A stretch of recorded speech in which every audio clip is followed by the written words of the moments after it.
ನಮಸ್ಕಾರ, good morning, ಶುಭೋದಯ super ಫಾಸ್ಟ್ಗೆ ಸ್ವಾಗತ. ನಾನು ನವಿತಾ ಜೈನ್, ನನ್ನ ಜೊತೆ ಇದ್ದಾರೆ ನಾನು ಪೃಥ್ವಿರಾಜ್ ಹಾರನಹಳ್ಳಿ.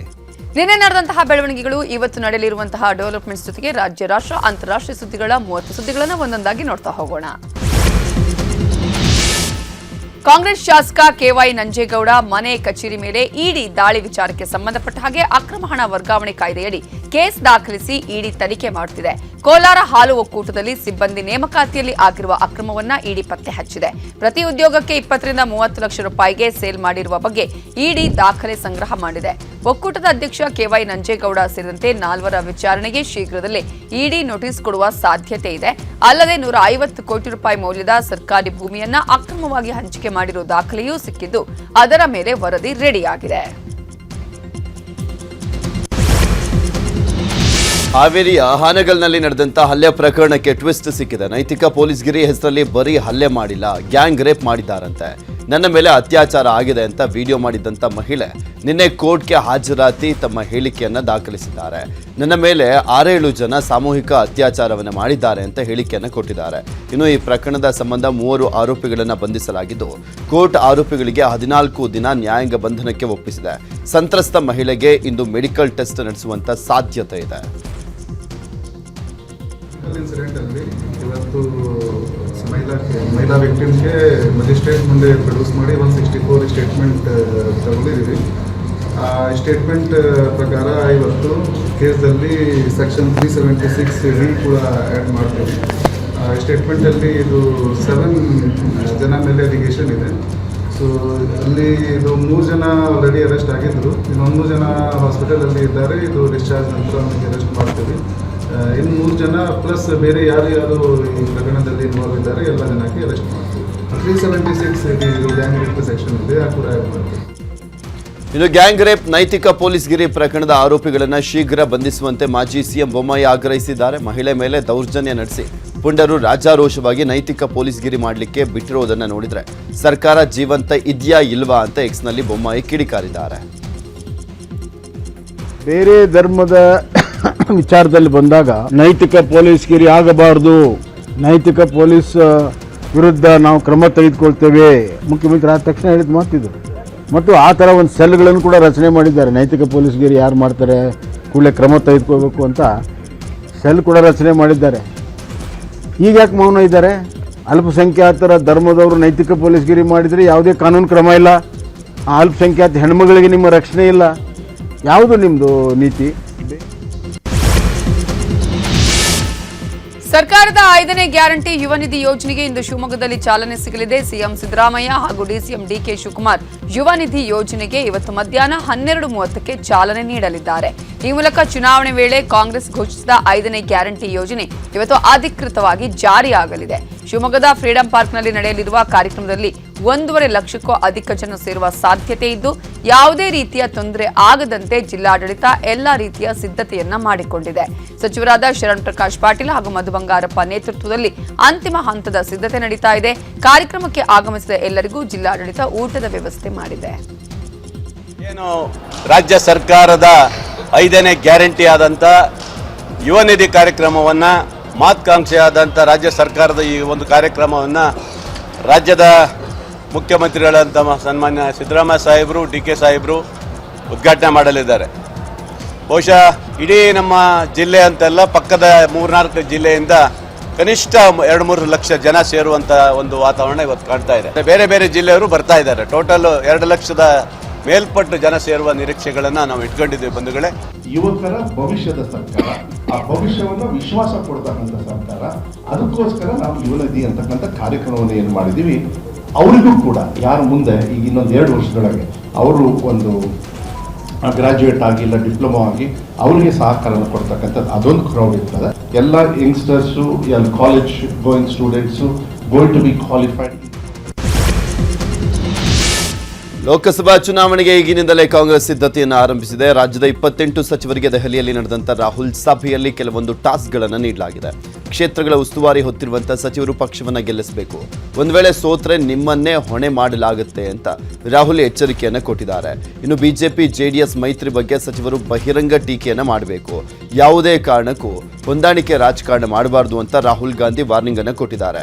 ಗ್ಯಾರಂಟಿ ಯೋಜನೆಯ ಲಾಭವನ್ನ ರಾಜ್ಯದ ಮನೆ ಮನೆಗೂ ತಲುಪಿಸಬೇಕು ಅಂತ ಸಚಿವರಿಗೆ ತಿಳಿಸಿದ್ದಾರೆ. ಕಾರ್ಯಕರ್ತರ ವಿಶ್ವಾಸ ಉಳಿಸಿಕೊಂಡು ಕ್ಷೇತ್ರದಲ್ಲಿ ಕೆಲಸ ಮಾಡಬೇಕು ಅಂತ ಕಿವಿ ಮಾತನ್ನ ಹೇಳಿದ್ದಾರೆ. ಲೋಕಸಭಾ ಚುನಾವಣೆಗೆ ರಾಜ್ಯ ಬಿಜೆಪಿಯು ಸಿದ್ಧತೆ ಆರಂಭಿಸಿದೆ. ಮೊನ್ನೆಯಿಂದ ನಡೆದ 2 ದಿನಗಳ ಕಾಲದ ಸಭೆ ಮುಕ್ತಾಯವಾಗಿದ್ದು, ಪಕ್ಷದಿಂದ ಯಾರೇ ಅಭ್ಯರ್ಥಿಯಾಗಿ ಕಣಕ್ಕಿಳಿದ್ರು ಮೋದಿ ಅವರನ್ನ 3ನೇ ಬಾರಿ ಪ್ರಧಾನಿಯನ್ನಾಗಿಸುವ ಸಲುವಾಗಿ ಗೆಲ್ಲಿಸಬೇಕು ಅಂತ ಸೂಚನೆ ನೀಡಲಾಗಿದೆ.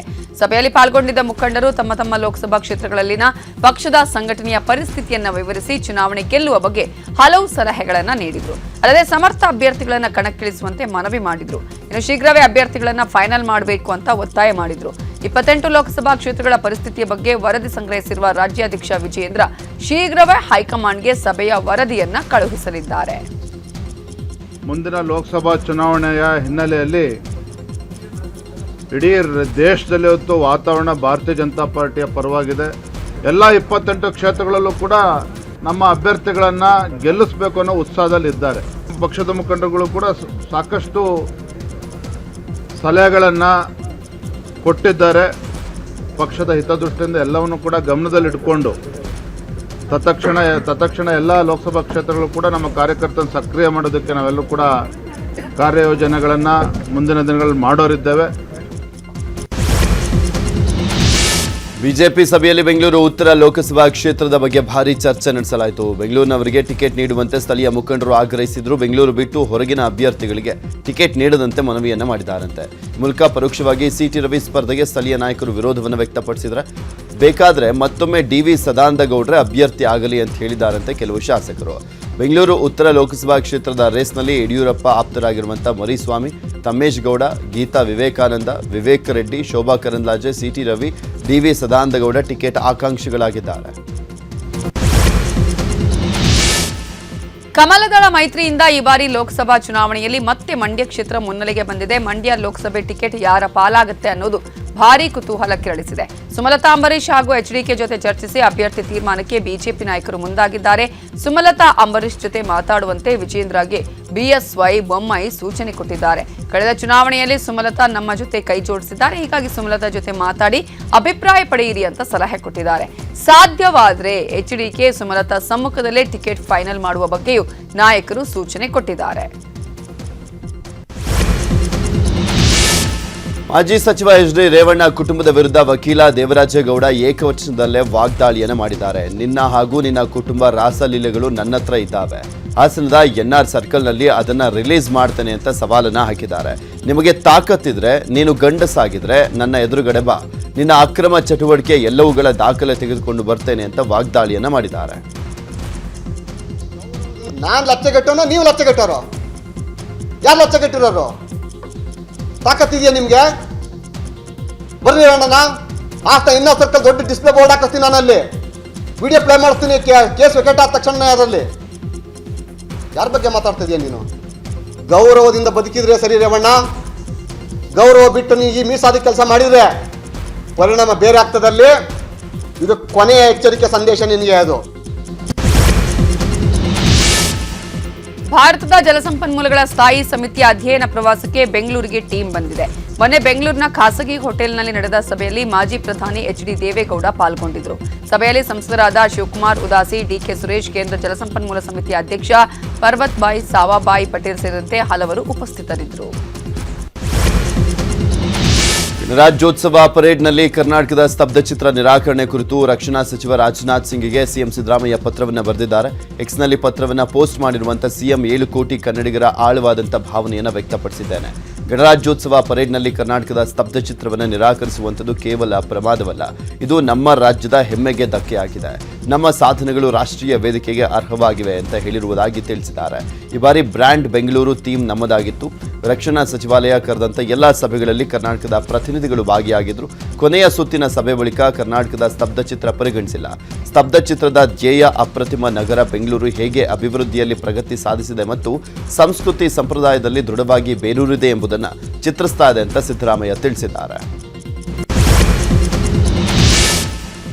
ಸರ್ಕಾರಿ ಅಧಿಕಾರಿಗೆ ಆಮಿಷವೊಡ್ಡಿ ಲಂಚ ನೀಡುತ್ತಾ ಇದ್ದ ವ್ಯಕ್ತಿಯೇ ಲೋಕಾಯುಕ್ತ ಬಲೆಗೆ ಬಿದ್ದಿದ್ದಾರೆ. ಲಂಚದ ಹಣ ಕೊಡುವಾಗ ದಾಳಿ ಮಾಡಿದ ಹಾವೇರಿ ಲೋಕಾಯುಕ್ತರು ಲಂಚ ಕೊಡ್ತಾ ಇದ್ದವರನ್ನು ಅರೆಸ್ಟ್ ಮಾಡಿದ್ದಾರೆ. 99,000 ಲಂಚ ಕೊಡ್ತಾ ಇದ್ದ ಶರಣಪ್ಪ ಶೆಟ್ಟರ್ ಅನ್ನುವ ಟೆಂಡರ್ದಾರನನ್ನ ಲೋಕಾಯುಕ್ತರು ಬಂಧಿಸಿದ್ದು ಹಾವೇರಿ ತಾಲೂಕು ಪಂಚಾಯತ್ ಇಒ ಭರತ ಹೆಗಡೆ ದೂರಿನ ಮೇರೆಗೆ ರೆಡ್ ಹ್ಯಾಂಡ್ ಆಗಿ ಸೆರೆ ಹಿಡಿಯಲಾಗಿದೆ. ಸಂಸತ್ ಬಜೆಟ್ ಅಧಿವೇಶನವು ಜನವರಿ 31ರಿಂದ ಫೆಬ್ರವರಿ 9ರವರೆಗೆ ನಡೆಯುವಂತ ಸಾಧ್ಯತೆ ಇದೆ ಅಂತ ಮೂಲಗಳು ತಿಳಿಸಿವೆ. ರಾಷ್ಟ್ರಪತಿ ದ್ರೌಪದಿ ಮುರ್ಮು ಅವರು ಜನವರಿ 31ರಂದು ಜಂಟಿ ಸದನ ಉದ್ದೇಶಿಸಿ ಮಾತನಾಡಲಿದ್ದಾರೆ. ಬಳಿಕ ಫೆಬ್ರವರಿ 1ರಂದು ಕೇಂದ್ರ ಸರ್ಕಾರ ಮಧ್ಯಂತರ ಬಜೆಟ್ ಅನ್ನು ಮಂಡಿಸಲಿದೆ. ನಂತರ ಹೊಸ ಸರ್ಕಾರ ಪೂರ್ಣ ಪ್ರಮಾಣದ ಬಜೆಟ್ ಅನ್ನು ಮಂಡಿಸಲಿದೆ. 17ನೇ ಲೋಕಸಭೆಯ ಅವಧಿ ಜೂನ್ 16ರಂದು ಕೊನೆಗೊಳ್ಳುವುದರಿಂದ ಇದು ಸಂಸತ್ತಿನ ಕೊನೆಯ ಅಧಿವೇಶನವಾಗಿದೆ. ವಿಜಯಪುರ ನಗರದಲ್ಲಿ ರಾತ್ರಿ ಆದರೆ ಸಾಕು ಪೊಲೀಸರು ಮೈಕ್ ಮೂಲಕ ಎಚ್ಚರಿಕೆ ನೀಡುತ್ತಾ ಸಂಚಾರ ಮಾಡುತ್ತಿದ್ದಾರೆ. ಕಾರಣ ವಿಜಯಪುರದಲ್ಲಿ ಚಡ್ಡಿ ಗ್ಯಾಂಗ್ ಕಳ್ಳರ ಅಟ್ಟಹಾಸ ಜೋರಾಗಿದೆ.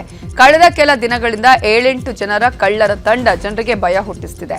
ರಾತ್ರೋರಾತ್ರಿ ಮನೆಗೆ ನುಗ್ಗುವ ತಂಡ ಕ್ಷಣಾರ್ಧದಲ್ಲಿ ಮನೆಯಲ್ಲಿದ್ದ ವಸ್ತುಗಳನ್ನು ದೋಚಿ ಪರಾರಿಯಾಗ್ತಿದೆ.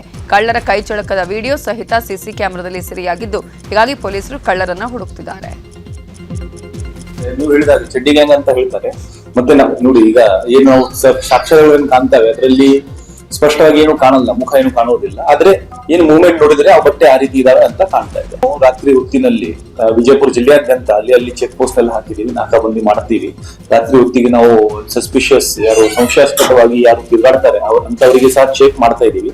ನಿನ್ನೆ ರಾತ್ರಿ ಘಟನೆ ಆದ ನಂತರ ಸಹ ಇನ್ನು ಮುಂದೆ ಸಹ ನಾವು ಎಲ್ಲರಿಗೂ ಸ್ಟ್ರಿಕ್ಟ್ ಆಗಿ ಕಟ್ಟುನಿಟ್ಟಾಗಿ ರಾತ್ರಿ ನೈಟ್ ರೌಂಡ್ ಮಾಡೋಕ್ಕೆ ಎಲ್ಲ ನಿರ್ದೇಶನ ನೀಡಲಾಗಿದೆ. ಶುಭೋದಯ ಸೂಪರ್ ಫಾಸ್ಟ್ ನಲ್ಲಿ ಉಳಿದಂತ 15 ಸುದ್ದಿಗಳನ್ನು ನೋಡ್ತಾ ಹೋಗೋಣ. ಆದ್ರೆ ಅದಕ್ಕೂ ಮುಂಚೆ ಒಂದು ಸ್ಮಾಲ್ ಬ್ರೇಕ್. ಕನ್ನಡಿಗರ ನೆಚ್ಚಿನ ನ್ಯೂಸ್ 18 ಕನ್ನಡ ಈಗ ವಾಟ್ಸ್ಆಪ್ ನಲ್ಲೂ ಲಭ್ಯ. ಕರ್ನಾಟಕ ದೇಶ ವಿದೇಶಗಳ 360 ಡಿಗ್ರಿ ಸುದ್ದಿಯ ವಿವರಗಳನ್ನ ನಿಮ್ಮ ಕೈ ಬೆಳುಗಳಲ್ಲೇ ಪಡಿಲಿಕ್ಕೆ ಈ QR ಕೋಡ್ ಅನ್ನ ಸ್ಕ್ಯಾನ್ ಮಾಡಿ ನಮ್ಮ ಚಾನಲ್ ಫಾಲೋ ಮಾಡಿ, ನೋಟಿಫಿಕೇಶನ್ ಆನ್ ಮಾಡಿ.